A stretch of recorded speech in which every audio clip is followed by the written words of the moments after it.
Okay, everyone. Thank you for joining us. I'm going to call the Southborough School Committee meeting to open at 7:01 p.m. First on our agenda is we're going to open with a public comment. I'll note that prior to this, we had a recognition of our retirees, and I just want to reiterate that we thank them for their service. We had 2 retirees from the Southborough school system this year, Mrs. Lunder and Amy Bedford. So moving ahead, I'll open the floor for any public comment. Okay. Seeing as we don't have any public comment at this time, we will move to new business. One of the things that we'll just adjust the order of is I'm going to move topic 5, which is the appointment of a member to the Municipal Technology Committee. We have a candidate for that committee, and if any of us who has joined us here tonight, so that's wonderful. And so I want to just open the floor that if any of the school committee members have any comments or questions about this Yash Yukadov's candidacy, we could do that now. Roger? A couple. Mm-hmm. How are you, Yash? Now, am I pronouncing it correctly? Is it Yash or Yash? It's Yash. Yash, all right. So I've been involved with the Municipal Technology Committee ever since it sort of got started, and I know that you have expressed an interest in this committee for over a year, actually, which is appreciated. You know, I don't think we get enough folks in town sometimes to volunteer for these things. Matt Probst, who I know well, has spoken very highly of you. I don't know enough technology to ask you any technical questions, okay, from a qualification standpoint. I'm curious, so I'm excited to have the, possibility of having you kind of be the Southborough committee recommendation to the technology committee. I believe then the select board does the actual appointing, I think, if I'm correct about that. But anything you might want to share about your interest in the committee to us? Yeah, maybe I can just give a few words of. So I came into Southborough, like we moved in 6 years back. I was so now 5 to 6 years now. Yeah, I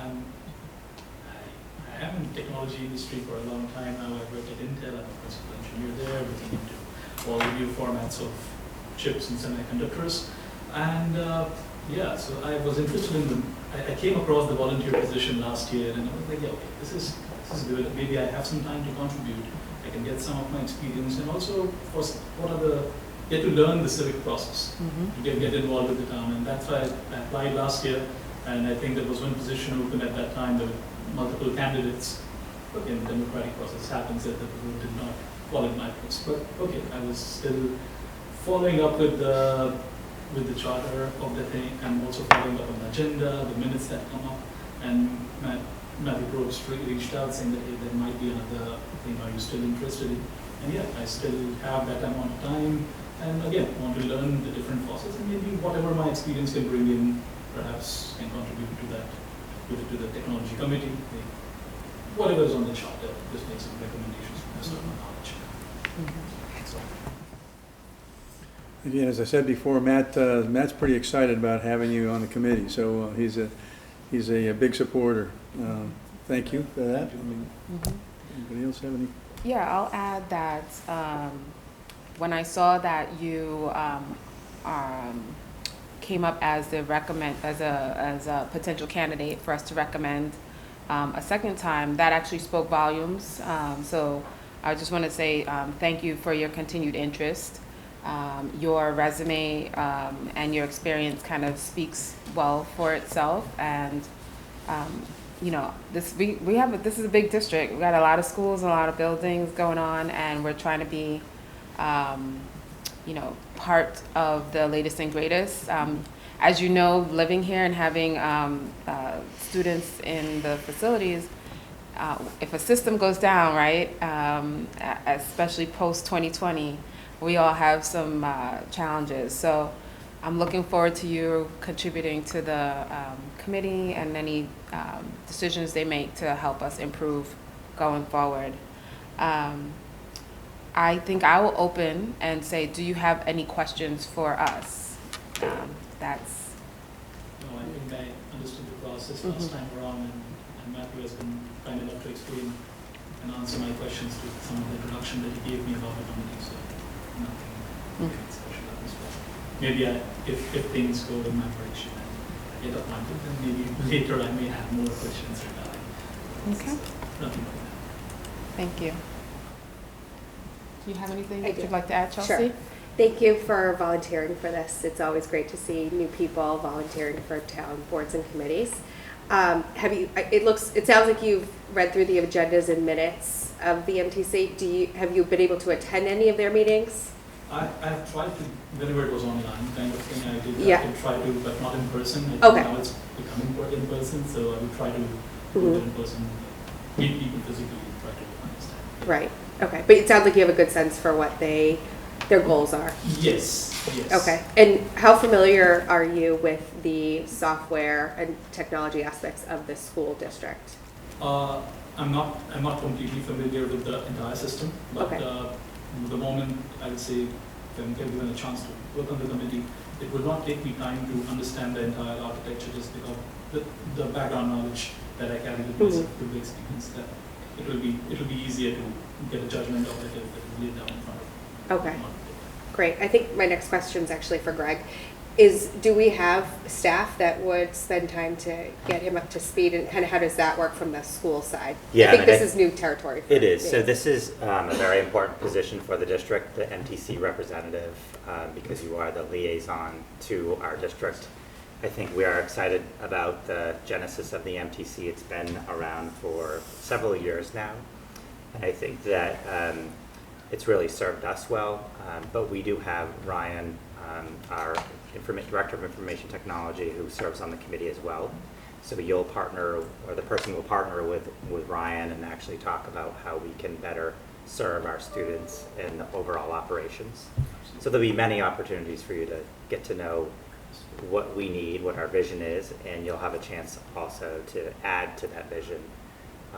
But there's no shortage of work to be accomplished.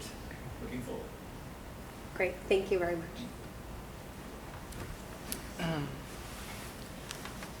So at this juncture, yeah.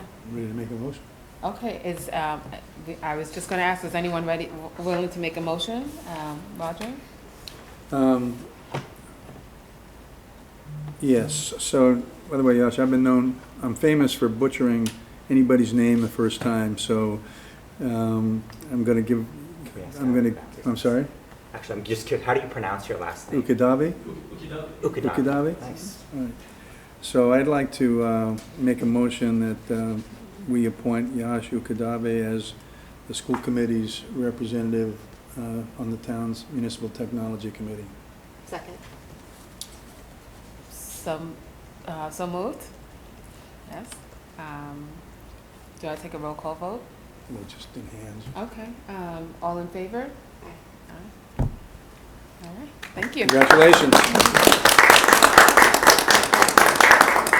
Thank you. As part of the MTC, I think it's required that you stay the entire.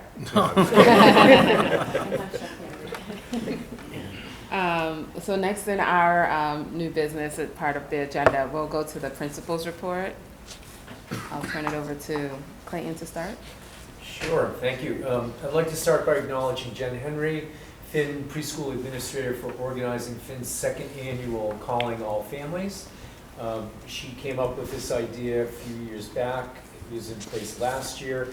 It's basically an outreach program developed to bring parents who have children ages birth to 5 to connect with the school in the greater Southborough community. Jen had fun activities for children and families, the famous tumble bus, I've never been on it. It's fun. Music, community resource organizations, And even though the weather was spotty, Jen reported more families that attended this year than the year before. So great job, Jen. I'd like to speak a little bit about the work that we do in preparing our students for their next grades and our transitions from Finn to Woodward. We completed our step-up day for grade 1, where students visited the Woodward School. They met Mr. Mucci, took a tour of the school and what second grade is all about. Our students are very excited and ready to move on to second grade. We're also in the process of having our kindergarten students visit grade 1 classrooms within Finn, and our preschoolers who are moving on to kindergarten visit kindergarten classrooms. These are big changes in the lives of our students, and we want to do what we can to help lower their anxiety and prepare them for the next grade ahead. We've also had a lot of fun activities over the past couple of weeks here at Finn. We've had our annual preschool graduation ceremonies, kindergarten fun day, and today we had day 1 of our 2-day first grade concert. Next week we'll be having our first grade farewell to Finn day. And tomorrow morning we'll be having our final SEL assembly, where we'll be talking about and celebrating transitions and having a whole school sing along.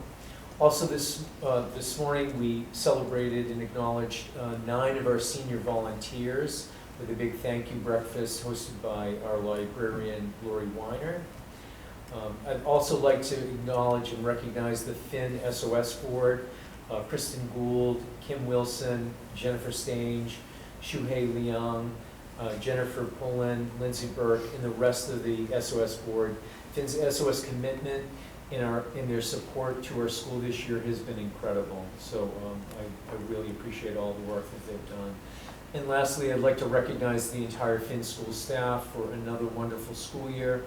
I'm very, very proud to work with a great group of dedicated professionals.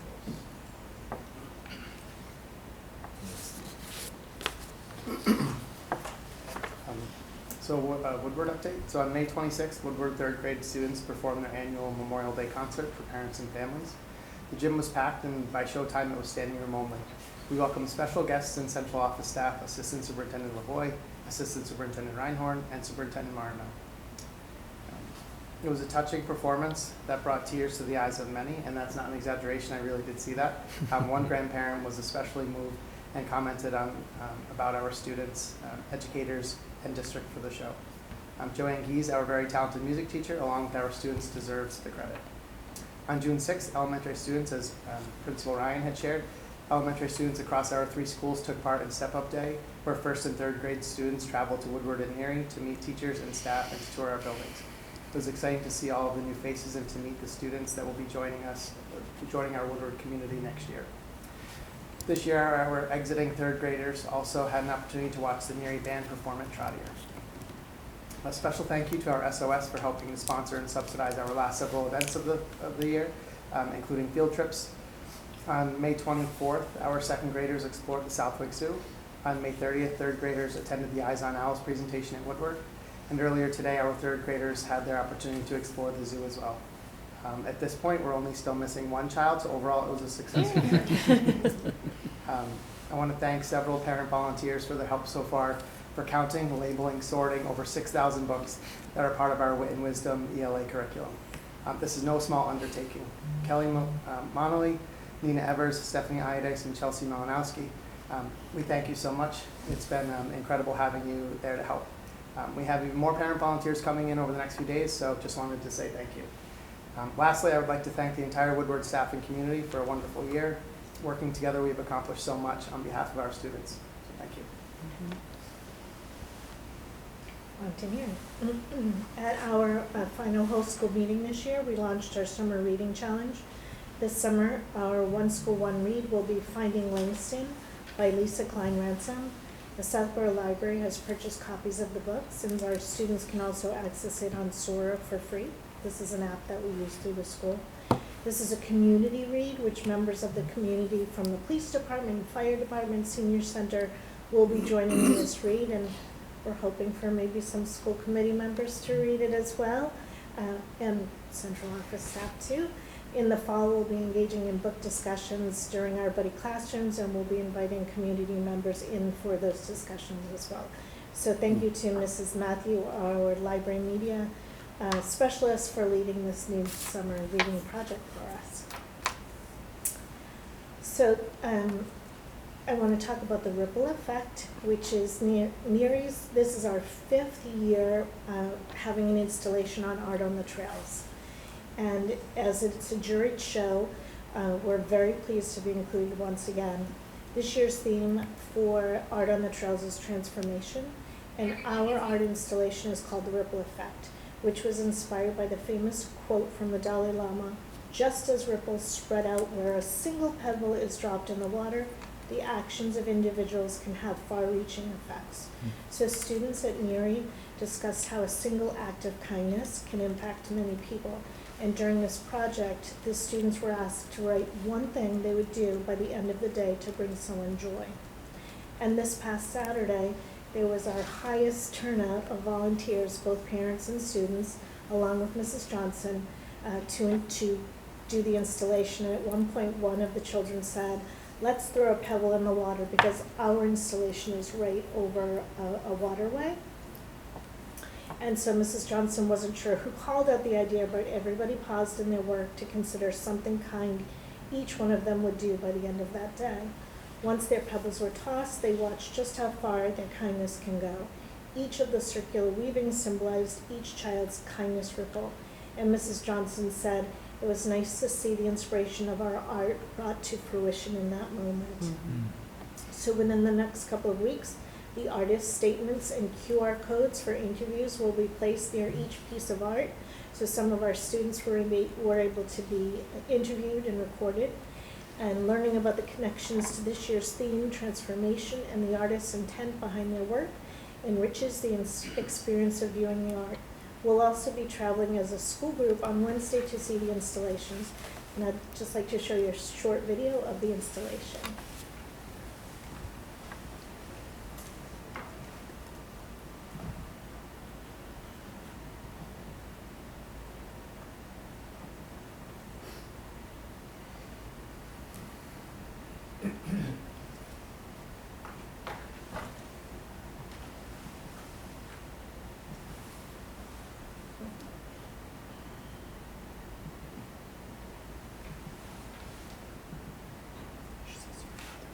You gotta re-authenticate. Again.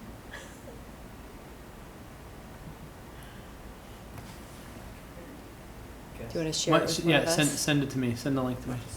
Okay.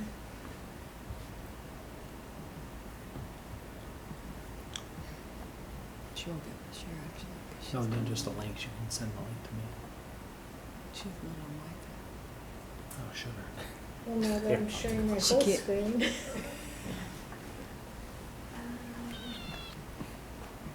Since your colleagues You are can't- helping you out. Yeah, nobody's. Oh, You can't send it. This is leadership. I love to see it. It never fails. Can't share it It's with me us. and technology here at school committee. Where's Miss Benford? MTC. We need her. All yours. This was the first test, wasn't it? Roger, you planned this? So you can see how many folders I have. We could do a pause screen share. Yeah. It played or it went? I know. Well, I keep it version.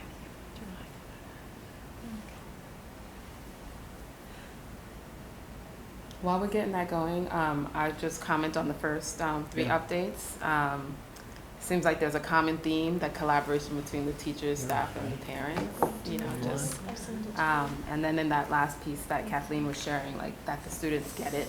You know, that taking the initiation to say, why don't we see what can happen if we throw this stone? So I think that's just kind of a great way to like thread that all the work that has been happening throughout the year, you know, that the students get it. So that's great to see. I miss the Memorial Day concert, right? I'm not in that stage anymore, but I remember it having a profound impact too. And then you also, Clayton brought up the teachers, the SOS effort that's going on there. Amazing at Finn, Right. yeah. So. So you all if set? I'll just Greg's finding it, but I also want to end by just thanking our Neary staff for an amazing year. Their dedication and commitment to our students is just incredible. A big shout out to Deb Kutch and Charlene Lincoln, our admin assistants. They really did an amazing job adopting all of our new written wisdom materials and labeling them and getting them ready to bring to our teachers so that they're ready for the fall. So just that's just another demonstration of all hands on deck and everybody working together. So thank you to our staff and our parents too. Is everyone ready? Yeah. All right. Thanks, Greg.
Very cool.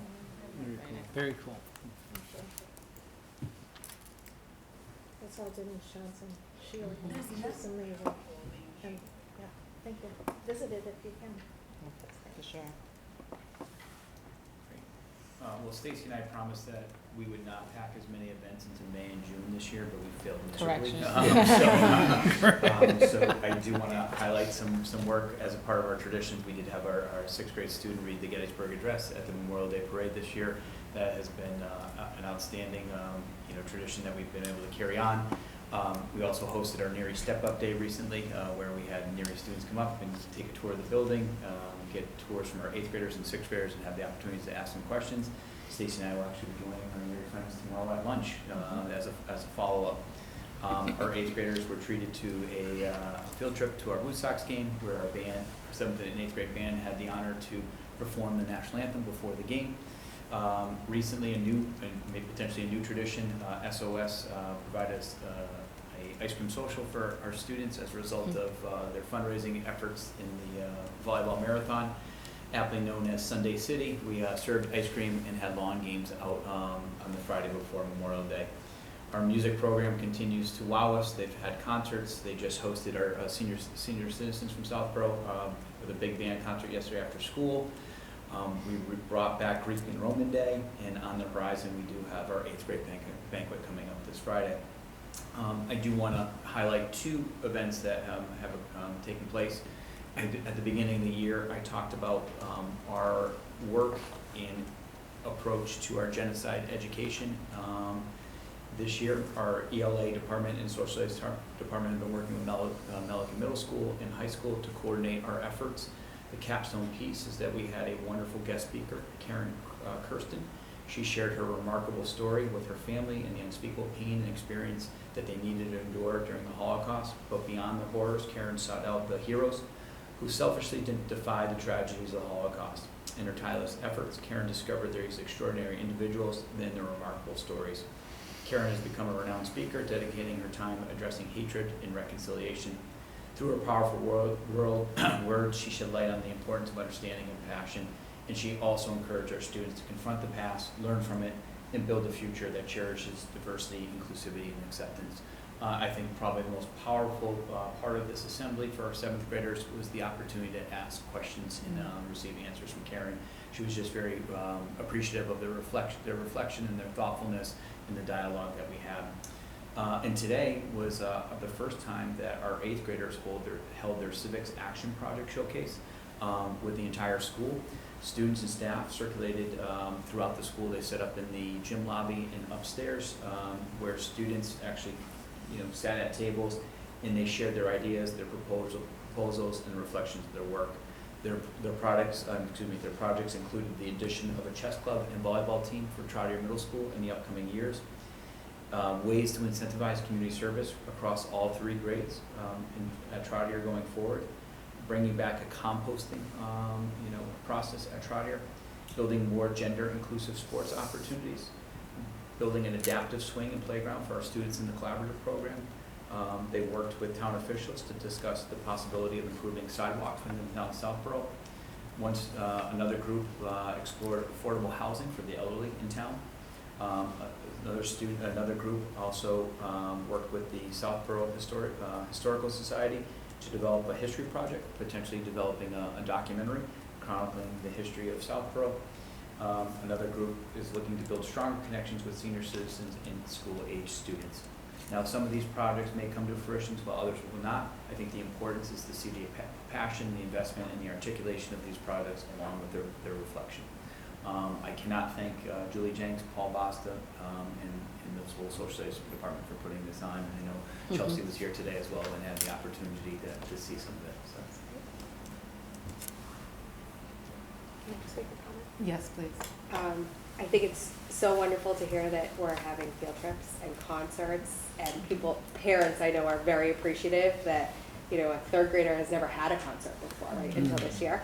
I'd like to make one request for next year, though, that we figure out what to do with the recorders before they come home. I'm not liable.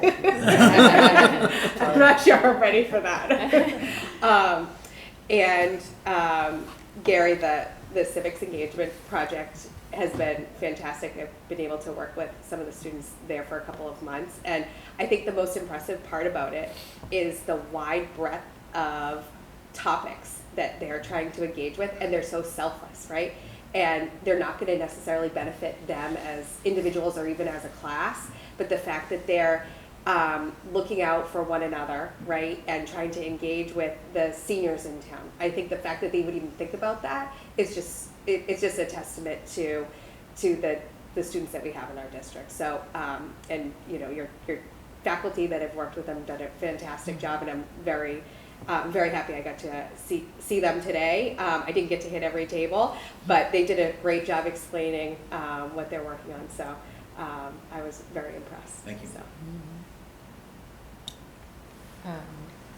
I don't know if this is in the agenda, but Gary, is it okay if I share congratulations for Stacy? Yes. I didn't know where that was coming from. So yeah, absolutely. Yeah, no, so I just want to say congratulations on the news that you're going to be continuing your service with NS Borough Schools, but in the more North Borough side of things. So congratulations on that. I know there was like a lengthy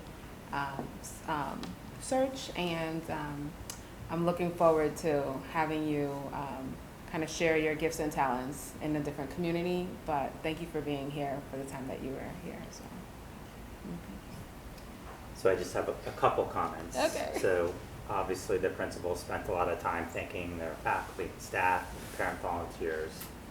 We at the central office, Becky, Stephanie, Keith, and I have the privilege of supporting your work and observing your work and attending all these wonderful events. But I just want to take a moment to thank you for your leadership, your student-centered approach to education, your positive attitude that you bring to the work every day. Being a principal is not an easy job. It is very complex and very challenging, but so important in ensuring that teachers have what they need, that students have what they need, and that it runs well. So I feel very fortunate and very grateful for your leadership, so thank you. And Stacy, congratulations. The superintendent in Northborough is wonderful. You'll love working with him. So at this time, we'll move on to legislative update. Yeah, so just a brief update. I think in Southborough, the area where we continue to advocate is universal free meals. I think the Senate budget that came through did not have universal free meals funded. We did learn that there are some other mechanisms they're looking at, but we continue to advocate. I think the next part of a phase of the budget process is the conference committee, so that there's debate between the House and the Senate before the budget is brought forth to the governor to sign. So the area that we're really focused on is ensuring that universal free meals is part of the budget and is part of the budget moving forward for our students. And with that, Greg, I just have a question. Is there anything that we need to do in terms of partnering with our state representatives to just kind of communicate, just continue to communicate, because I know we have already, how important this is? I think that Project Bread has an email form that we've been using to continue to advocate. We do have the letter that was submitted on the school committee's behalf to our local legislative delegation. I think at this point there is strong advocacy across the state that this is important, and I think we're pretty confident that it will pass. And I did reach out to Project Bread recently to see if there was another letter Right. or another mechanism to do it, and they said that those have been exhausted, and if anything did come up, it would be something that would be blasted out to all of us, and I'm on their email distribution. So I've been monitoring it and haven't seen any opportunity, but otherwise I would pass it immediately to Greg and on to you for consideration. Okay. And for the chair? Yes. So is there a sense of where this might end up, or are we encouraged or discouraged, I guess I would say? I mean, it was in the governor's budget, it was in the House budget, it was not in the Senate budget, and I think there was some conversation that there was another funding mechanism that the Senate was considering. I'm encouraged. They talked about a supplemental budget that would include this versus putting it in the regular FY24 budget. I don't know the rationale why, but that is what I'm hearing. So there is optimism, but there's not a permanence with it. So our planning and the things of that nature are Right. partially delayed. The principals have been prepped for potentially some of the provisions that will come with potentially a permanent universal free lunch program. So we are keeping a very close eye on it, and as soon as I learn it, Becky and I will probably be communicating immediately, and then sharing it as widely as we can. I mean, it can't be easy to not know. I mean, because I'm sure things need to move forward, so I'm sure it's a challenge not to know. Becky and I are meeting, in fact, on Friday morning to discuss in a little more detail. Just some of the planning measurements we've got to take, and plan A, plan B, and potentially plan C. So. And I think Kyle Parson, the food services manager, has also been working with the team, the food services team, and making sure that they're ready and prepared. So I think that we should know, hopefully. I mean, part of the challenge is when the budget will pass. We're thinking probably maybe mid-July. Mid-July, yeah. But we'll be ready either way. We will.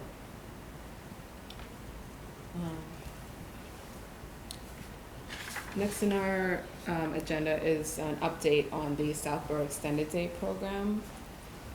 If we can believe it, it's been a year so that they've been incorporated into our school district. So Keith, I'll turn it over to you. Thank you. I do have a short presentation, so if you want to disperse slightly, that would be great. All right. So, thank you for the opportunity for an update on the Extended Day program. Like Kamali said, it's hard to believe that it has been just about a year. July 1st is when the district was fortunate enough to have SEDP under its wing. And, overall, I think there was a lot of nervousness about the transition for a variety of different ways, but I'm going to be able to share a lot of the highlights that occurred, in this past year, which I'm very happy to do this evening. So just as far as some of the nuts and bolts and the participation has remained consistent from prior years. There is increased enrollment on Tuesday through Thursday with a dip on Monday and Friday, which is very typical from what was prior, but overall the participation is healthy, and from the numbers that the presentation shares, it's also consistent with what we've seen before. Kindergarten is a very busy place. Clayton can certainly attest to that. We're at full capacity at Finn and Woodward at certain days and at Neary on certain days. So, it has definitely been a very healthy year as far as participation is concerned. And that is not an atypical breakdown of what the number of students participating is normally.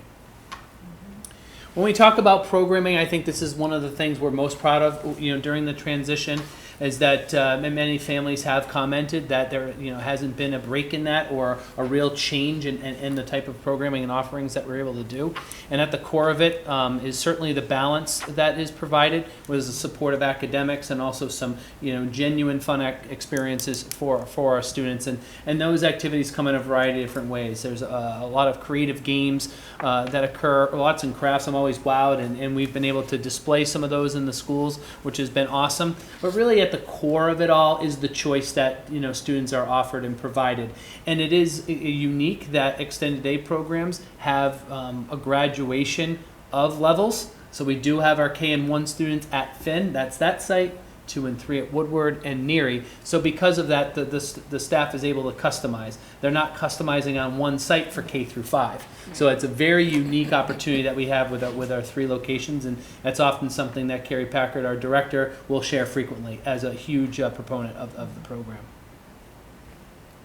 When we look at staffing, this is a huge, such a key part. The continuity of staffing has been there.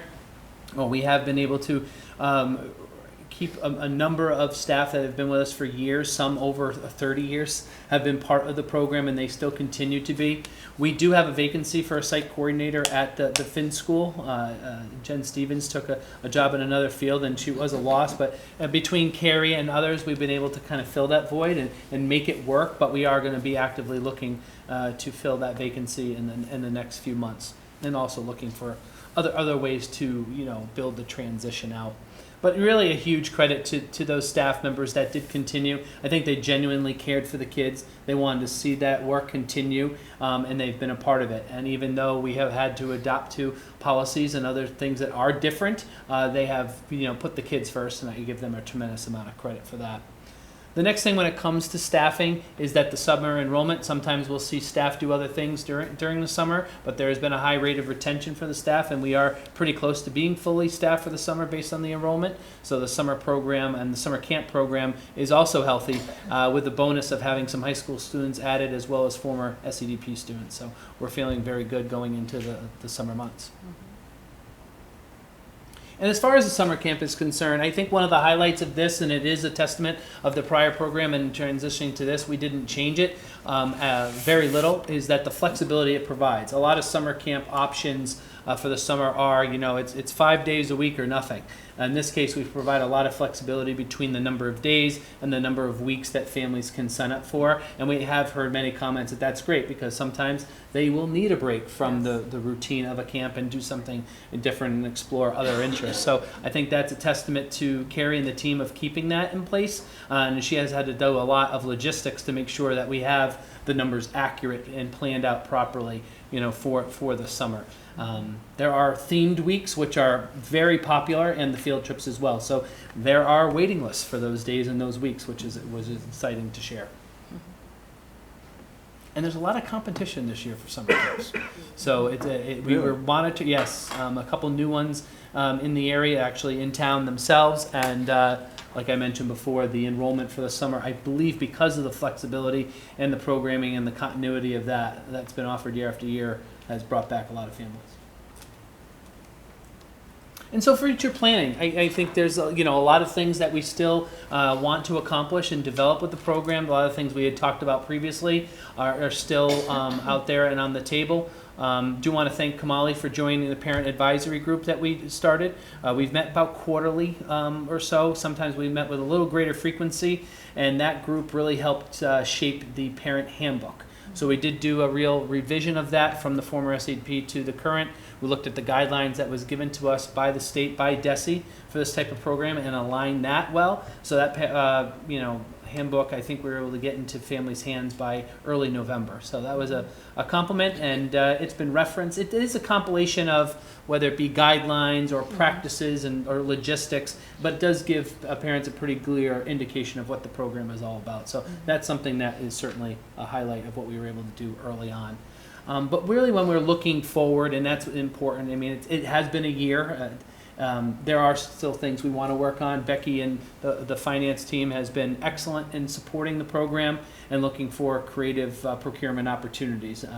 We can't just simply go to BJ's anymore. I think we have brought that up to the committee earlier, is that there are certain procurement lanes that we have to stay in, and Carrie is frequently working with Becky and her team on how to be as creative as possible, and we're making gains in that area a lot. I think Kamali would attest. The other thing that we didn't do yet, but we want to, is survey the families about their experience so far and see how it has gone. And Carrie has been working on a draft, and we hope that might be something that we can launch in the early fall to really gather some of that feedback that we do want to garner. So, there is still work to be done. We did learn a tremendous amount this year, and I do say that, between Carrie and the staff and connecting with the principals with a little greater frequency has yielded a good outcome for our kids, and the staff themselves of SCDP have been incredibly committed, to the children. And the one thing I do want to say and share is that for many of our students, the first experience of their day and the last experience of their day is SCDP. And that's critical. And so having a really robust program for the kids and support and peace of mind for the families is something that's just going to continue to grow. So I am very optimistic about where we are and where we're headed. And I'd be happy to answer any questions you may have. Roger, please, sir.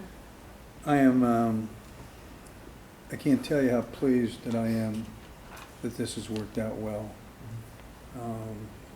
I'm really impressed with, I guess I'll say this in reverse order, kind of the operational success that this program has had. Kind of before that, there was a transition, so there was a transitional success. And just in integrating the program into the district, a lot of effort was put into that. Keith, you mentioned a couple of times it's been a year. The reality is, I think it was a couple-year journey, and a lot of people put in a lot of work before this last year. Just in, I guess with this idea, with moving it along, with planning it, and certainly folks in the district worked very hard, and folks in the previous program also worked very hard. So it's been a couple-year journey, I think, and it's really a credit to everyone involved in it that this has been so successful. So hopefully it'll continue to even get better. Yeah, that's the plan. I do want to compliment the staff for that, the SCDP staff, because there was a lot of unknown and what to expect. And I think they, like I mentioned, and I could probably say it 15 more times, they hit the kids first. So no matter what questions they have or what questions they still have, they put the kids first each and every day, and I'll never take that away from them. To piggyback on what you just said there, Keith, as part of the subcommittee of parents that continue to support SCDP throughout its programming, every time that they have to pivot, the pivot is around, well, this is what we've observed from the kids. This is not working. So, and how can we change that? Whether it pertains to, they're preferring a different type of snack, or they're preferring a different type of activity.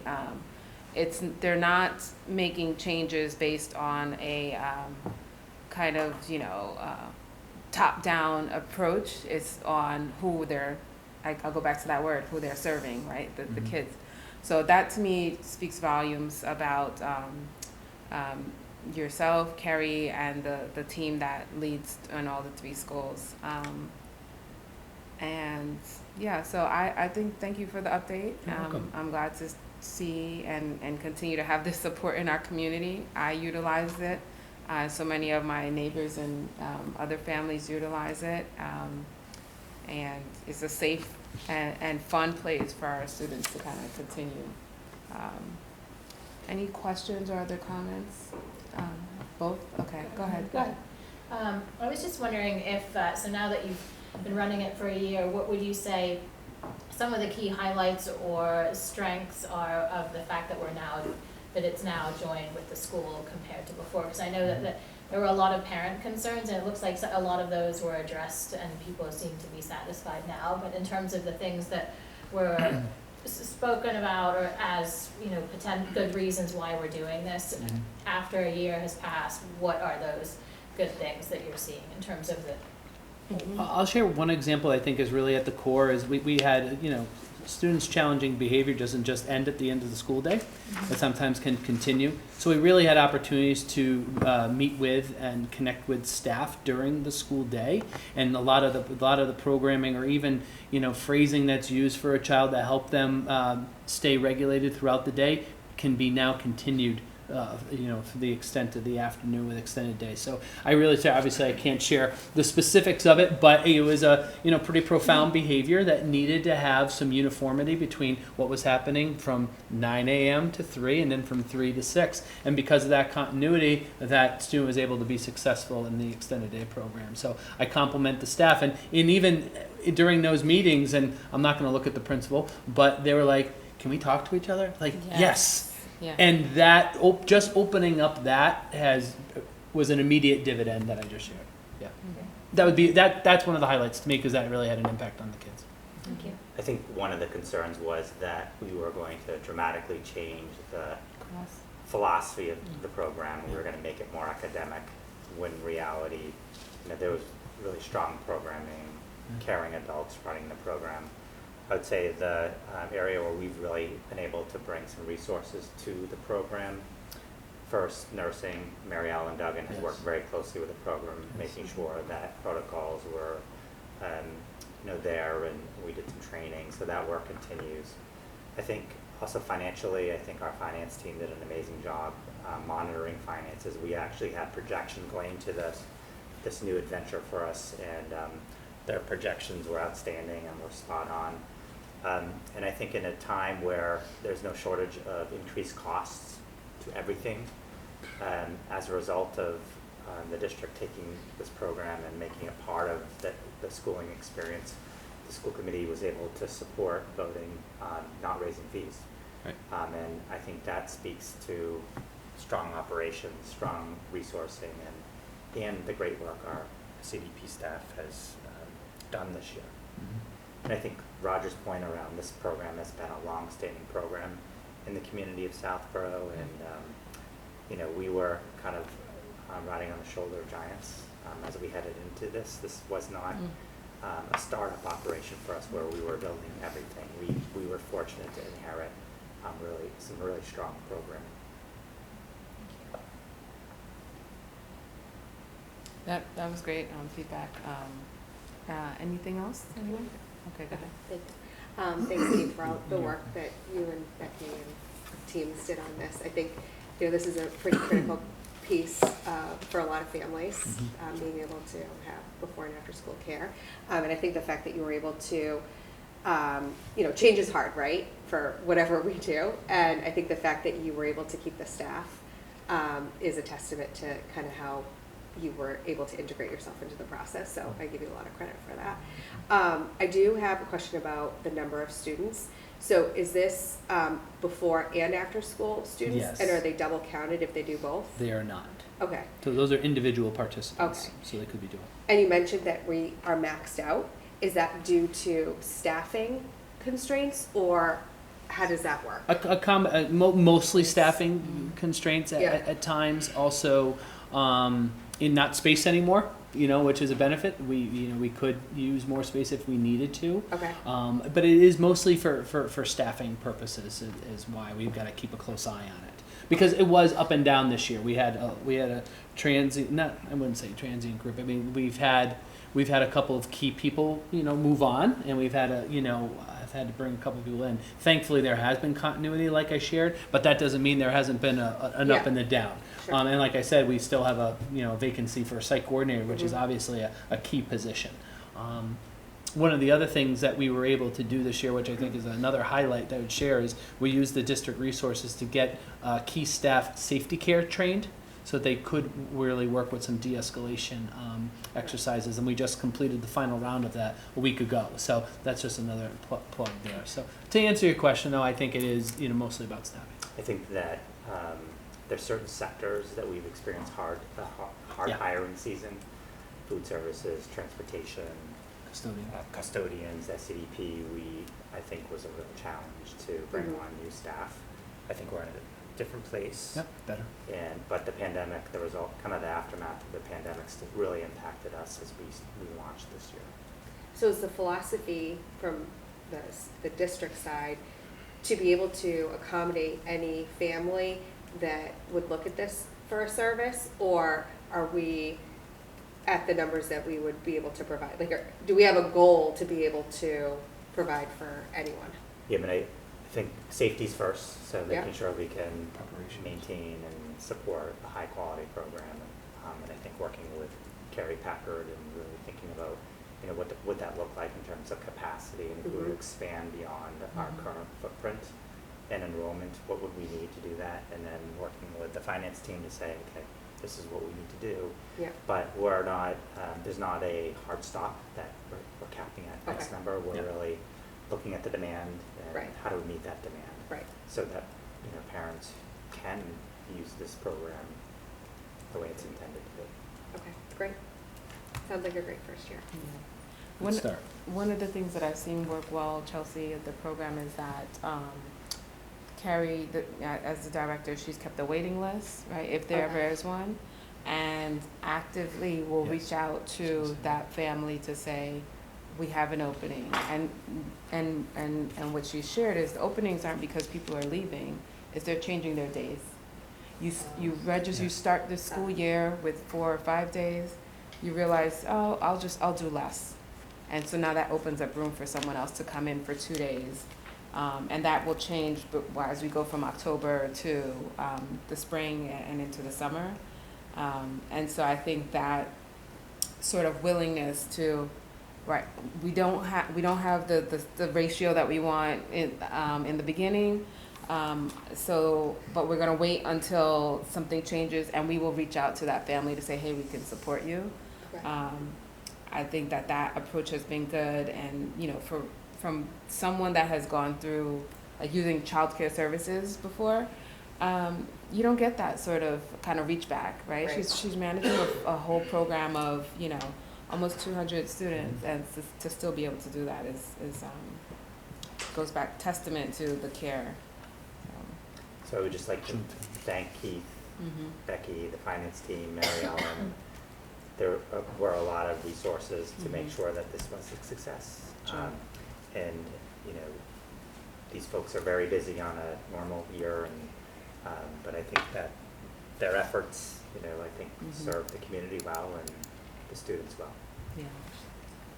One question, Keith, Yeah. and Becky. Remember we started off the school year with the payment system for SCDP being different than the. Is that staying the same for next year? It's staying the same, and I have to say, I think it's worked out well for It did. families. Yeah.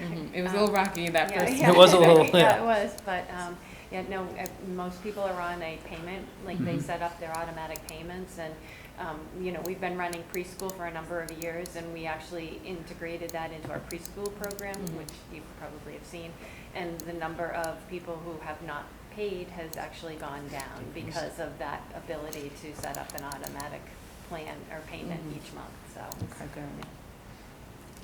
All right. Thank you. Welcome.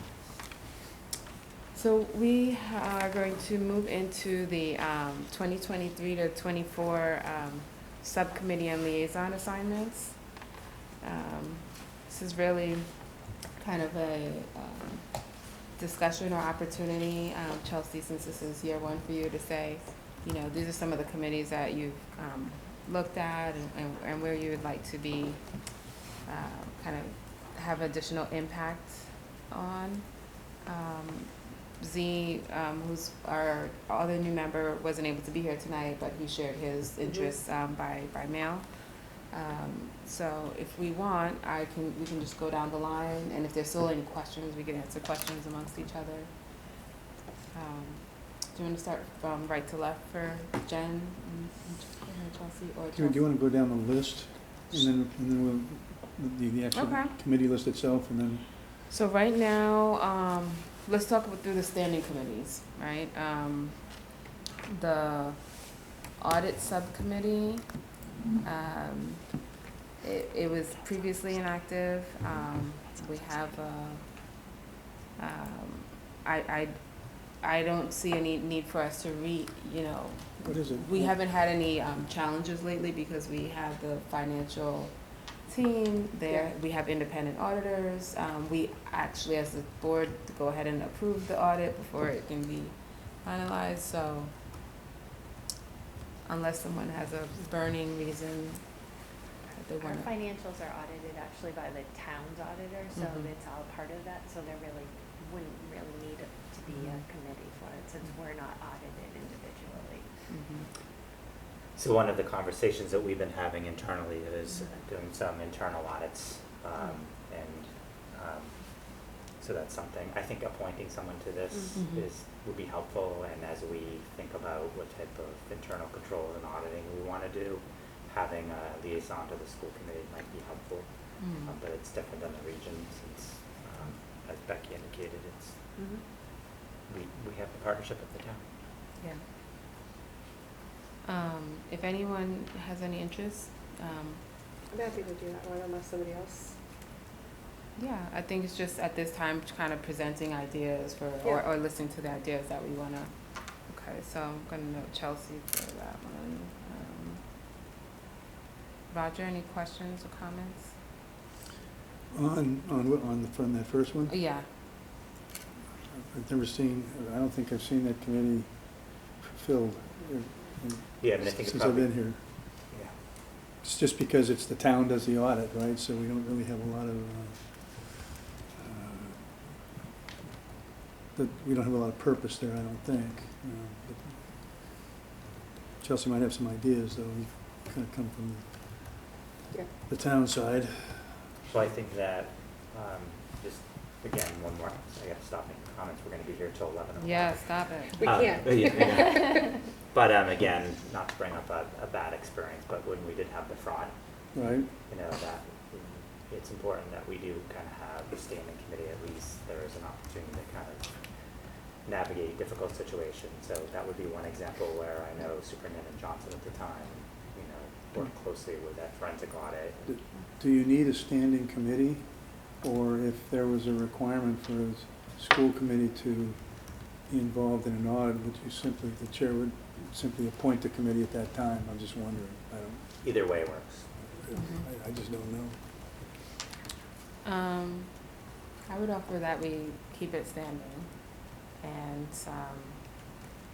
and right now it's in conversation mode, and so if there's a point where we get to the point that we're actually going to execute and implement on an audit, then we can talk about how we support that. All right, so I'm gonna note Chelsea for that. Can I make a process Yes. recommendation? So rather than go line by line, Yeah. each three is just hearing what people are interested in serving in terms of subcommittees. And I think we can utilize Cheryl Lepre and actually have people, you know, talk about it and have people submit their interest, and then organize a draft for our first meeting in September to review. That might be a faster way to expedite the conversation. But that's the will of the chair. Yeah, no, that's good input, but let me just see if anyone has any questions or comments about a particular one. So in the standing committees, we already got the audit one done. Capital planning subcommittee, there's an open seat there. Questions, comments? I think you're gonna need You're gonna need a second person on that one. I'm an alternate in case somebody doesn't show, but I think I'm on 5 committees down below, so I think we'll need a second person there. I don't know if Z in writing was That was interest in not one that he That's expressed a- interest in. That's kind of the, What about the operational budget subcommittee? Can I make a comment about that? I brought this up last time, I think, so I think you would be a good person to sit on I'd be that, and happy. I've been on that for a while now, so I would be happy to switch over to the policy subcommittee and open that seat up for Chelsea. I'm happy to do that. I would try to stay away from the capital planning one. right. Okay. And so the operational will, Chelsea and myself, I will continue to do that as well. And payroll and warrants, right now, Roger, you're on that. Well, and Chelsea, I think you sign also? I did, yeah. So we've got 2 of us on that. Okay. Yeah. Okay. And then the policy development subcommittee. Jen, you just moved on to that one, right, Yeah. with me? Okay. So I think as of tonight, we kind of focused on the standing committees for the and we know that we have an open one, which is around capital. We'll come back to that through Cheryl. We'll utilize Cheryl to help us in closing that one. For the optional appointments, Can I Yeah. ask a question? Yeah. How many of these open seats are committees that meet regularly?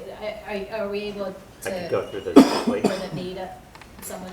So the collective bargaining subcommittee, so we just completed collective bargaining, so that is not going to be an active committee unless the contract opens up, which I don't anticipate. Liaison to that Ed Foundation, I think that's not a heavy meeting position. Yeah, I've never, Food services, we are hoping to launch the food services now that we're out of the pandemic, so that is important. Health and Wellness Committee, that is active, that's multiple meetings. PTO, SOS and APTO, that's an open seat, that's attending the monthly superintendent advisory meetings and interacting with the PTO liaisons. NSPAC is fairly active, liaison to selectmen, the select board is a meeting or 2 a year and interacting when needed. Senior citizens has been pretty dormant. Municipal Technology Committee is fairly active. Master Plan School Committee representative, I think that is not active at this time. Mentor to new members, that's active. Erie Building Committee, very active. Strategic Planning Committee, that is inactive at this point in time. We're not at Vision 2026, we're not at 2026 yet. And then Coalition for Equity is active, that's monthly meetings. And Solar is also active and probably 4 to 5 meetings over the course of next year. thank you. And did he send you which ones? Yes, he he's wanted? interested in the senior citizens, liaison to senior citizens. And Roger, can you remind me what the second one is? MTC. MTC. In addition to Only those two. the appointment we did tonight. Right. That's an official position. This would Okay. just be a Okay. committee. And I was hoping to discuss adding an additional one here from a school safety perspective. So liaising with police and fire, as well as Clayton as the safety point. I think that's an area that we do a great job at, but there's always room for improvement. I don't have any objection. It sounds like that is not a study group. We're not aiming to develop something. No. We're aiming to, so that it wouldn't be a study group, it would actually be a subcommittee. Yes. Yeah, I mean, I think I just would caution us that, and I think speaking of the, sharing information you already know, but safety and security is one of those topics that is executive session and needs to be secure in terms of how we move forward and operate. So we do, we do interact and liaison to the police and fire, but there is room for improvement. I'm just wondering how a school committee member would facilitate that, like what role that would be, what it would look like. So I think that would need to be discussed in executive session. Yeah. Yeah. Because they do look at, yeah, we can talk about it. Mm-hmm. So how, do you have any other questions or comments, Roger? I don't. So my proposal is that we made some edits around the standing committee. Edits for the two areas that Z would like to be engaged in. Let's take the remainder and handle these offline electronically. And then when we come back in September, we'll finalize who is where. Over the summer, are there any meetings that, I'm looking at these, are there any that would need to meet over the summer? Maybe Neary Building Committee, but we have a representative there. Could I, so it sounds like from the list that when Greg went through those, Yeah. that it's the food services and the liaison to the PTOs, SOS are the two primary ones. So I'm wondering if there's anyone maybe today who's interested in that, we could just finalize it today. Okay. Or, I mean, we could wait too if people wanted to, but I don't know if those meet or not, but it seems like those are the only two that are active and would need someone. Mm-hmm. Just from the bulk of other things that I'm engaged in, I'm going to pass on those two. So that's my response on that. So I would actually be interested in the food services. Mhm. Unless somebody else wants to do that. Mhm. What time were the superintendent's lunch breakfast meetings? Those have been this past year in the morning on Fridays, So I can potentially do that 10 to 11 this past year. Which one is that, Jen? then. The liaison to PTO. Okay. All right. Kamali, I can move over from the alternate to the open seat on capital planning if you like. That means we would still Yeah. need an alternate. But that would then fill with the kind of required number of folks with the Mhm. shifting we've done for the standing committees. Yes, I appreciate that. So it'd be Jen and yourself as the primary. Oh, no. Yes, right? Yes. Correct. Yeah. Mhm. And then, being the alternate isn't horrible, obviously. It's just if somebody can't make it. Okay. Okay, I think, thanks for bearing with us, but that additional time allowed us to make decisions on all the active ones, and still electronically, we're going to give Z, our additional member, opportunity to see what we decided today. He can join in as an alternate or on any additional group, and we can still make changes up until, all right? All right. The next on our new business is a change in date for the school committee meeting. Yes, and the Mass Association of School Committees and the Mass Association of School Superintendents is holding its annual conference that week. And it begins Tuesday and runs through Friday. So typically, committee members attend, and that would result in us not having a quorum to run a meeting that Wednesday evening of the 8th, Right. I think. It's Wednesday the 8th, yeah.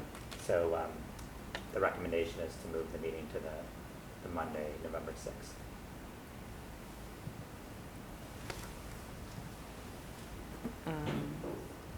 So, I'm just looking at any changes. There's daylight savings change, so you just have to make sure that on Monday you come at the right time. It happens on the Sunday. Other than that, I have the school calendars already downloaded, and I don't see any other conflicts. Does that require a so moved? I would move. It does require, yeah. I would move that, I would make that motion that we change the date of the Wednesday, November 8th, 2023 school meeting to Monday, I guess it's going to be November 6th, 2023, is that correct? Did I do the dates right? Yes, you did that right. Second. Okay. So moved. All in favor? Okay. So at this time, if you would like, we can allow the principals to have an early evening, or we can, and you can continue to stay for additional updates. We get a choice? Could I just, if I might, I have a 45-minute presentation. on the Okay. MSBA. I'm actually serious. I would like the principals to stay through this MSBA presentation, and then that's just a request I'd like to make. Okay. I'm ready to go. If you are, He's ready to go. He's going to give a near rebuilding committee update. Okay, if you'd like to listen. So, I'll just do a quick overview. I think we're in compliance with all the dates we have to be in compliance with in the MSBA. I had the pleasure of attending 2 meetings this week, one at Woodward, one at Finn.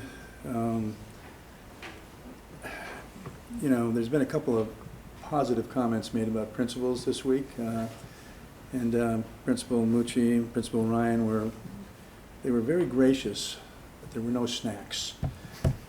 Okay.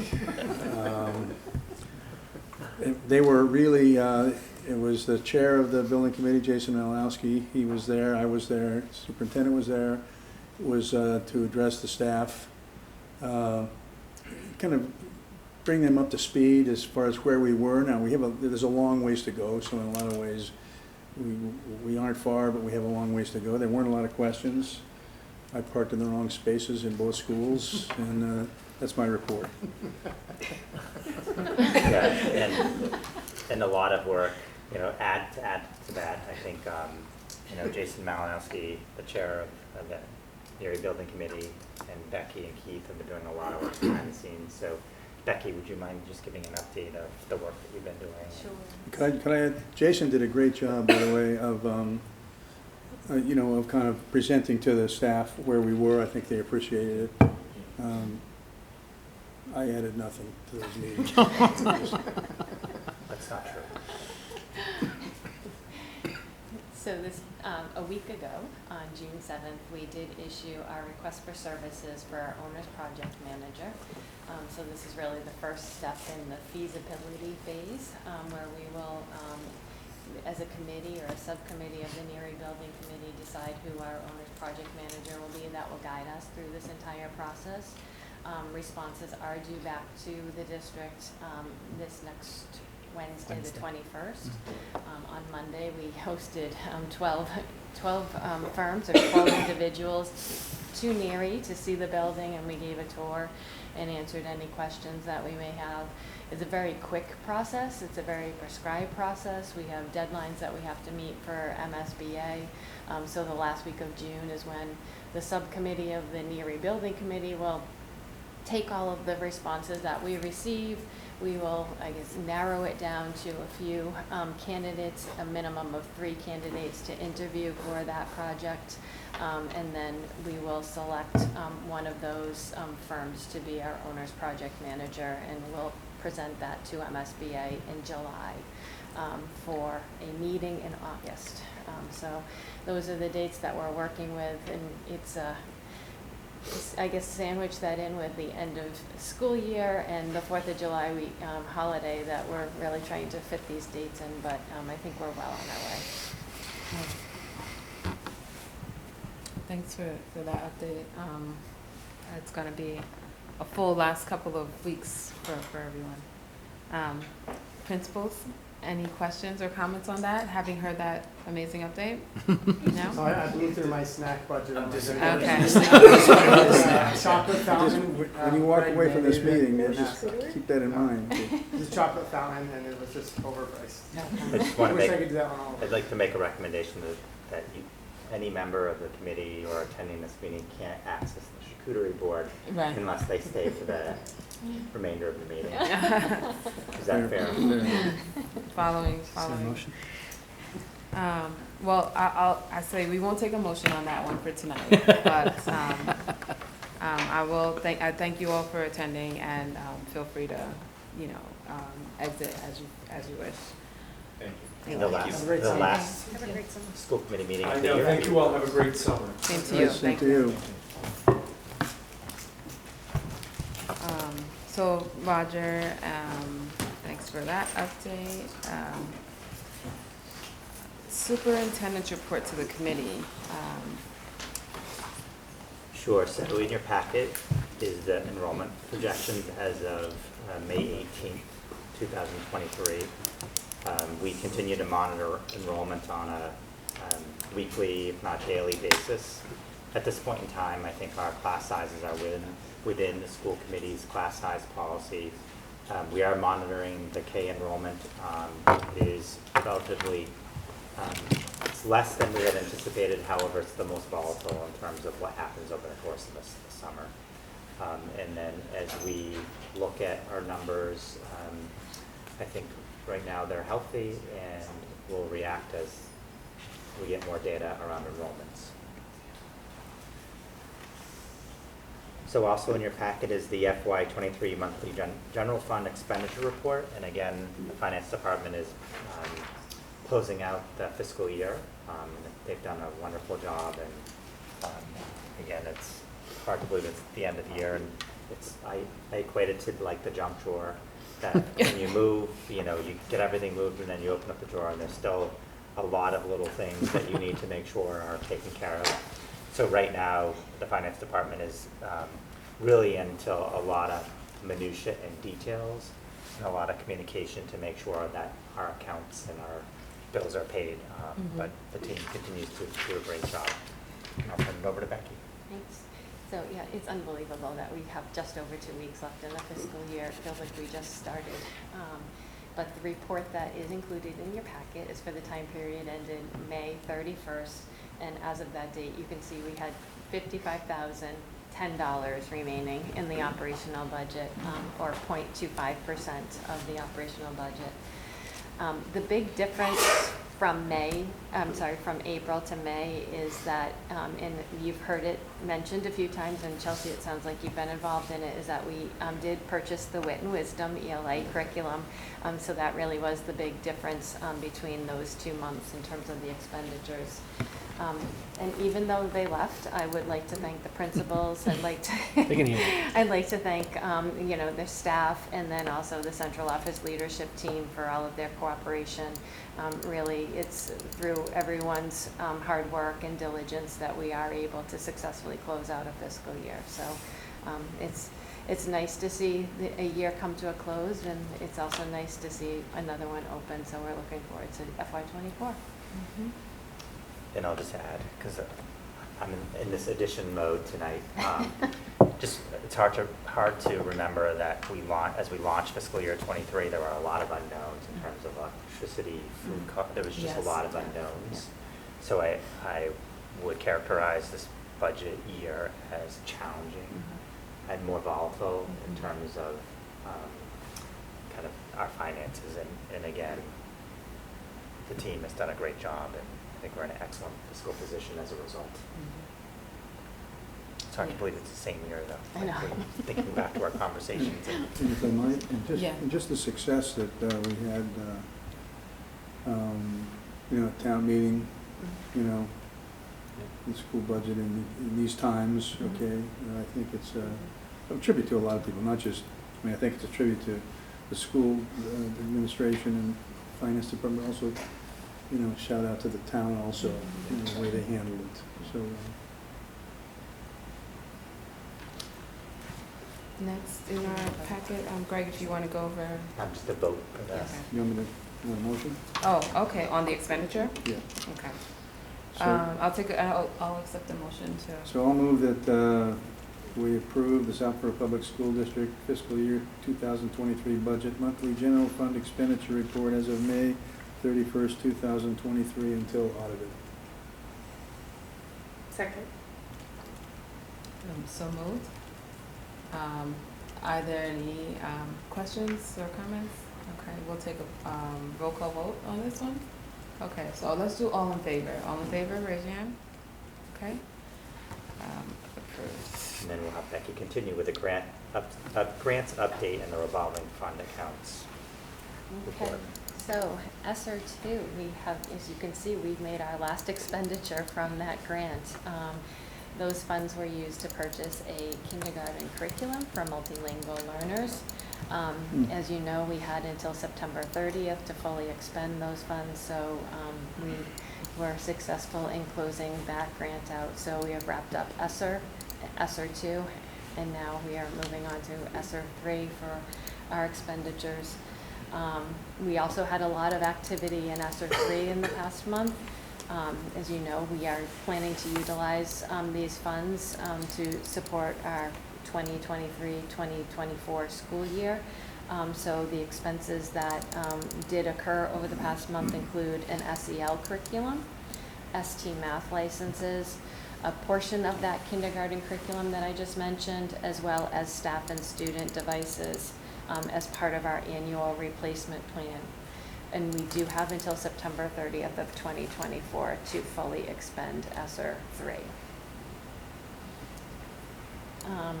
And then lastly, in your packet, you'll also see the facility rental and the extended day program revolving account reports. Really, in terms of the facility rental revolving account, we did not see much activity at all over that past month. Our receipts remain the same, and our expenses really did not substantially change. I think there was a $300 difference from April to May. And then also speaking about the extended day program that Keith just presented on, you can see that we have collected year-to-date $861,000 in terms of tuitions, and our expenses have been $657,000. So the fund balance is just over $214,000. Keith mentioned learning experiences. The finance team has learned a great deal about this program over the past year. We've worked, I think, well with Keith and with Kerry and with her team to develop some systems and some processes that have allowed us to, I think, successfully close out our first year with this program.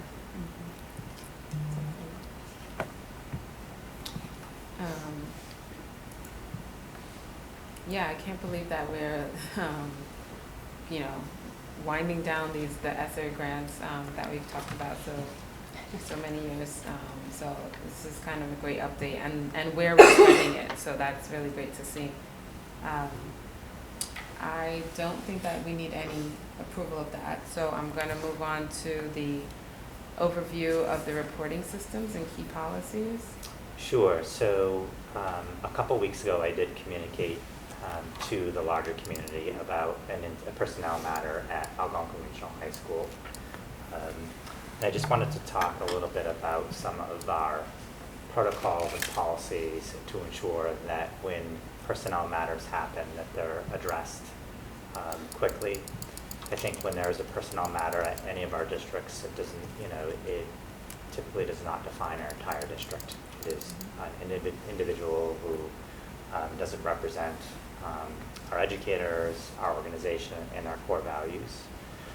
In 2019, the district did partner with Sandy Hook Promise, and we implemented many of the program's tools and resources, one being the anonymous see something, say something act. So during the way we learned about the incident at the high school, this employee's comments on a social media site, students had reported it through this anonymous app.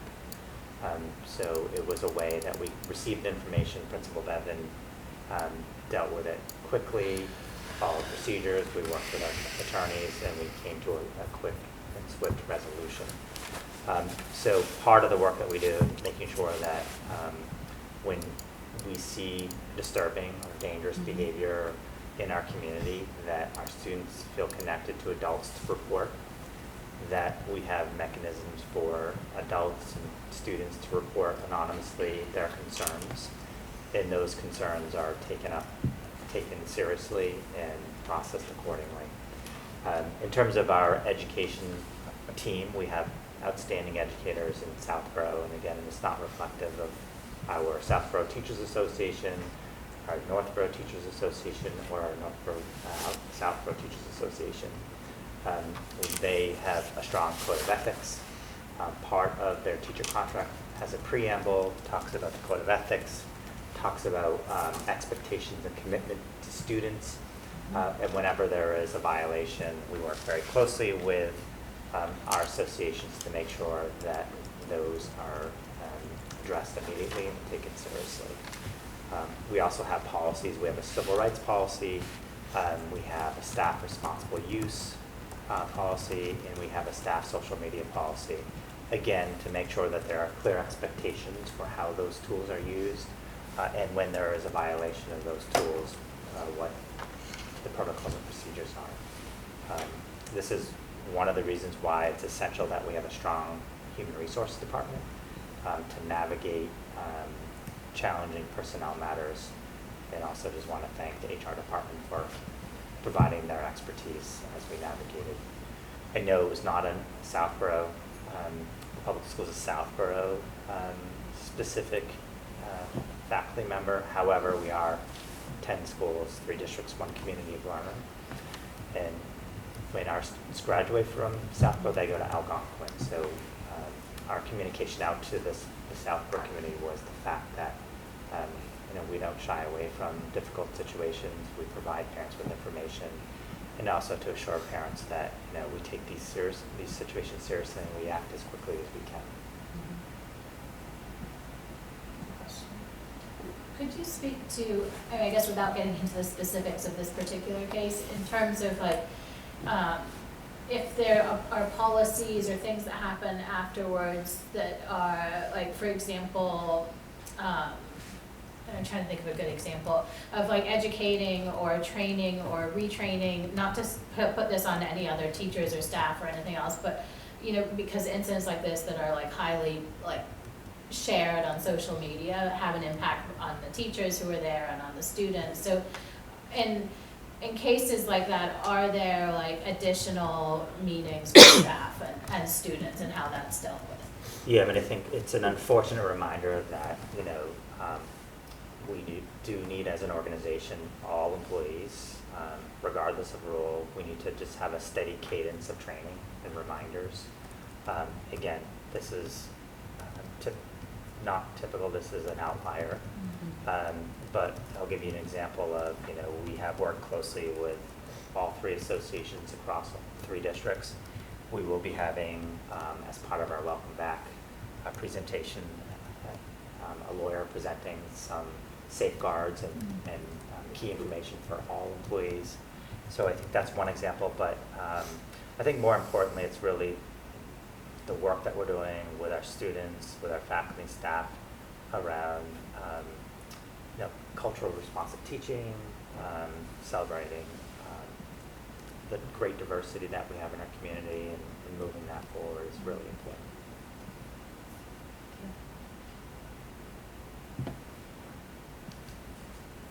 And that is, there's no more questions. That concludes the superintendent's report. Yeah, I don't have a question, Greg. Thank you for that update. I think it just echoed a lot of the things that I was feeling and also wanted to share with the community that yes, and it's, each incident that happened is not reflective of the whole. I, immediately, I guess was,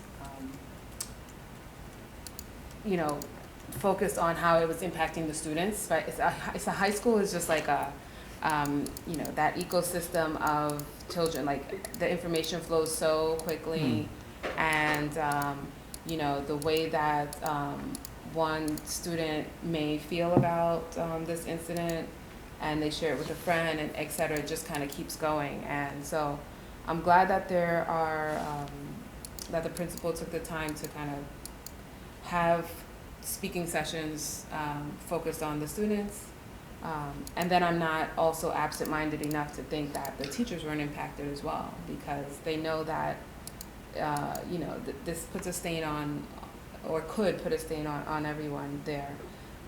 And so I just want to say, like, to the teachers that, and the staff, other staff members, that, you know, we see you, we appreciate you, we know that one is not reflective of the whole. And I think that it was really helpful to, like, now have kind of this reiteration of these are the policies that were in place. And I'm looking at the rev dates that are on them, revised in 2021, revised in 2022. They're not out of date, right? And they show that they've been revised since '97 until, you know, almost every 2 years over the last 2 decades. So that's great to see. I think one thing that I want to answer for anyone that actually happens to review this video or watching is that this notion that the policies we have in place, the committees that we have stood up, or what the administrative student is doing and the school board is doing is not impactful, it's just false. I think that I've heard this notion that there's a lot of lip service offered, but I think that actually the turnaround time in which we took action, it shows that we're action oriented, and that we have the means and the ability to respond when something like this occurs. So I just, you know, want to kind of refute that opinion if it's out there, and it's based on fact, right? Our actions can show that. You know, if I receive, or any of us receive, any questions now about something like this, we have means that we can respond back and show that some of the policies that are in place, precedent that has happened, how we respond and react to this, and that we're showing that we're a community that's not going to accept these type of actions and how they impact our students. So that's my comment on this topic. I know that it occurred at the high school, but again, our elementary students go to the high school, will go to the high school, and also our staff members serve all our students, or can potentially serve them as coaches, volunteers, etc. And if they, we don't want individuals that have, you know, a negative feeling towards any of our students supporting them in this capacity. So I think I'm glad that we had a talk about this here at the elementary level, even though it was at the high school. It was a bit long, but I just wanted to convey that. If no one else has anything, the next thing in our agenda is to talk about the education policy. That's a standing item. We don't have anything new that was changed for this meeting, but so we'll move to the next item, which is a reading of a first reading of one of our policies. So conduct of school committee meetings, E220. Yes, I have a Roger. question, and it may be about the packet. Okay. Am I reading from a wrong? No, Okay. I have so there were several policies in the packet that, now were they, that aren't listed here, and are they really you said you asked Heather Richards to review key policies at Safeguard. Is that why those policies are in the packet? Those were the Okay. policies I referenced. Those are the policies that you Correct. referenced in the packet. But I didn't see 220. Maybe I just missed it. It's after the personnel I'm report. sorry? It's after the personnel Oh, report. it's after the personnel report, all right. Thanks. Because I was at the meeting where we discussed it, but Mhm. got it. So if you're looking electronically, it's page, what page do you see there, Roger? Or general It's, page? 45. Page 45. I have a hard copy.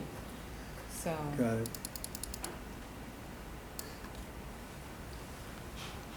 I don't know if you want to just take a couple of minutes for this first reading, or if you've taken a chance to read it prior to.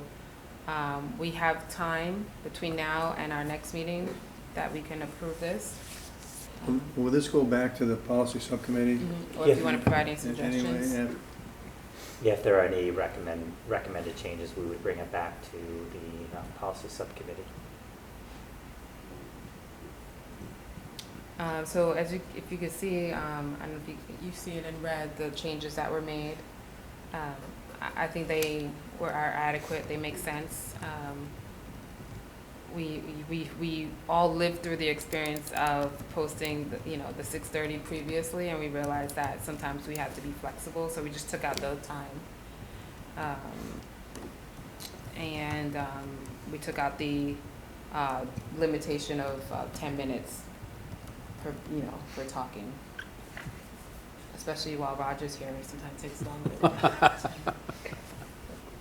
You need to push the limits. Right. You need to test the limits. Anything else you think that we need to send back to them? So would you, could we approve this on first reading, or you want to send this back and we'll do a big approval of multiple? Yeah, I mean, I think with this policy, we had the policy subcommittee and the school committee voted a new policy around citizens, public speaking, and this policy didn't align, so some of it is just an alignment to the new policy. So I don't think it's a major change to this policy, and I think my recommendation would to vote it after first read. So there's a separate policy for public participation in a school committee meeting? Yes, that's true. Yeah. Okay. Actually, this kind of aligns it with some other policies to make sure it was consistent. Okay. You want a motion on this? I'll accept a motion to approve the policy for conduct of school committee meetings, B220. Second. Any comments, questions, or objections? All in favor? So moved. So this policy was approved 8:38 p.m. Personnel items. So I'll just make a general comment. So the personnel report is as of June 14th. So as soon as the community passed the budgets, we began advertising open positions and recruiting. So I think that is very helpful for us to ensure that we get the best candidates possible. We are in a good place in terms of filling open positions. And you'll see the retirements. And we do see that the ESP cohort of staff, they tend to get teaching jobs and pursue other opportunities. So typically that is a summer-long endeavor, making sure those positions are filled. Yes. Are there any, I don't know if there's, it's not so much a mandate, but are there any expectations that you give of the ESPIs or any teachers of how much notice they should provide? And I know people, it's everywhere where you would like multiple weeks, but sometimes you just don't get that. Yeah, I mean, I would say that it's an outlier if someone just doesn't give us notice. Okay. Usually folks, when they're leaving, are leaving at the end of an academic year, so there's plenty of time. Okay. And when they do leave during the school year, they usually work very closely with us to ensure that there's continuity for kids. Okay. But typically, the minimum is 2 weeks, Mm-hmm. and we've not had an issue with that. Okay. Good. Anything else in personnel items?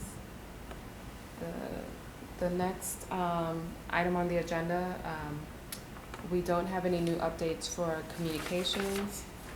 So we're going to move on to action on the minutes. We have 4 previous minutes that were provided to us for review. And for the first three, our aim is to vote to approve the minutes. And the last one, we would vote to release. So let's do, if there's no objection for the first three, so the action on open meeting minutes of May 10th, 2023, the capital planning subcommittee open meeting minutes on December 8th, 2022, and the operational budget subcommittee open meeting minutes on January 27th, 2023. I would accept a motion to approve those as is. Can we break it up? Because I'll abstain Okay. from 2 and 3. Okay. So I'll take an action, a motion, I'll accept a motion to approve the open meeting minutes of May 10th, 2023. So moved. Second.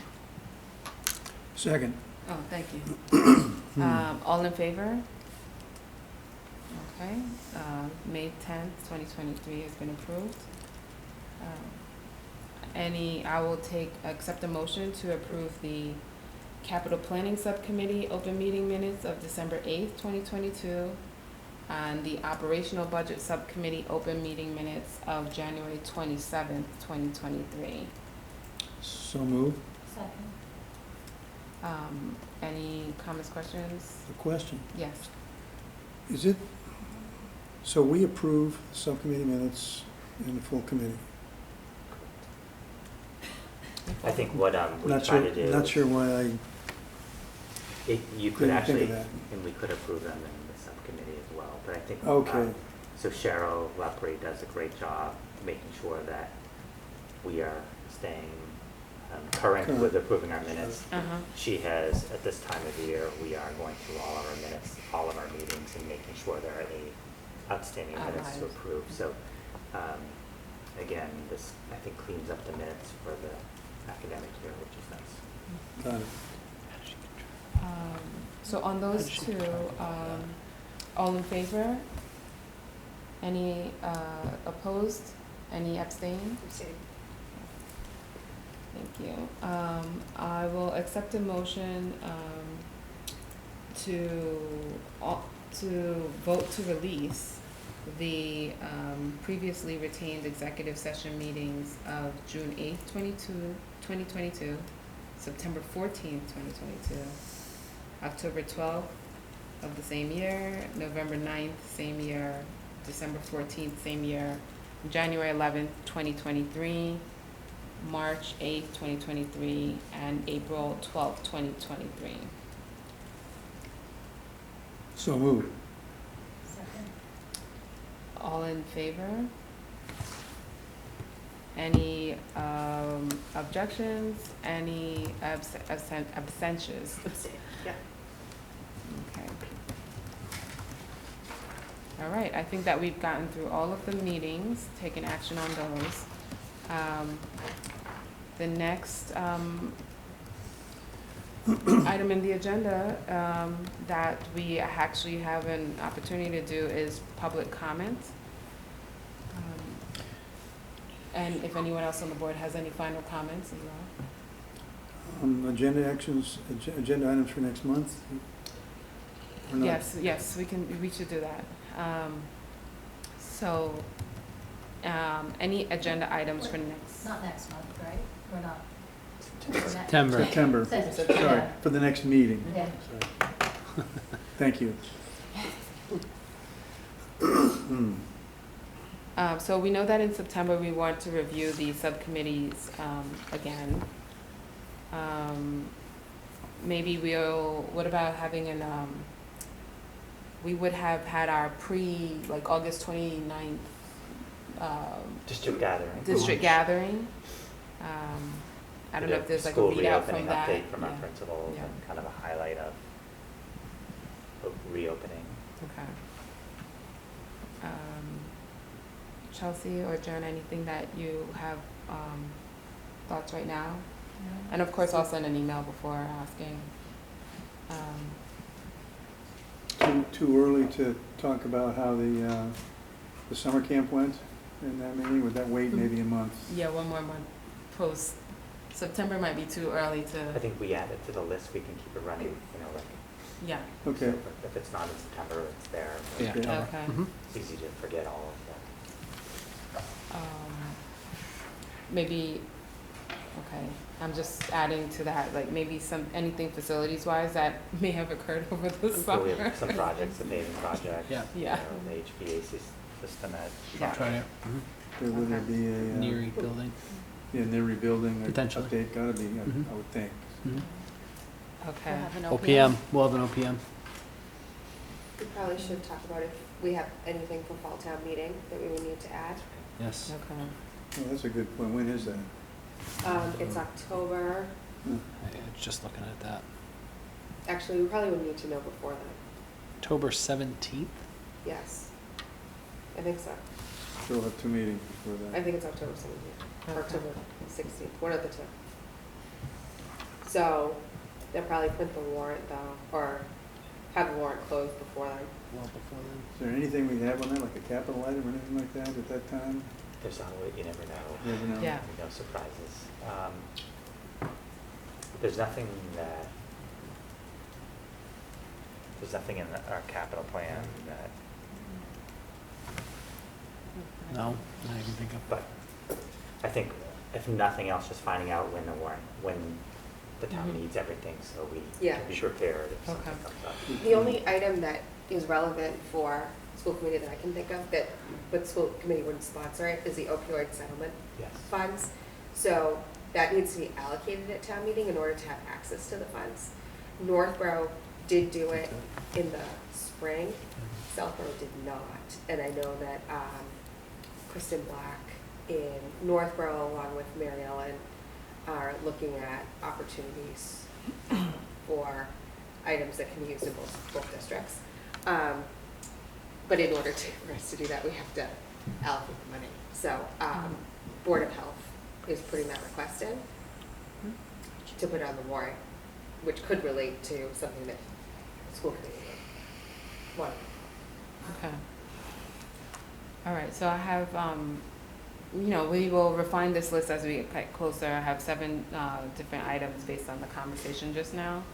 And we'll see if they belong in September or to be changed. So thanks for capturing that, Roger. I will reopen the floor for any public comment.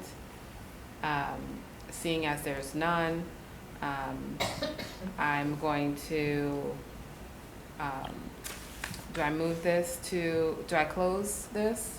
Or will we return after executive session? I don't think so. So, So you move to go to executive session and not to return to open okay, yes.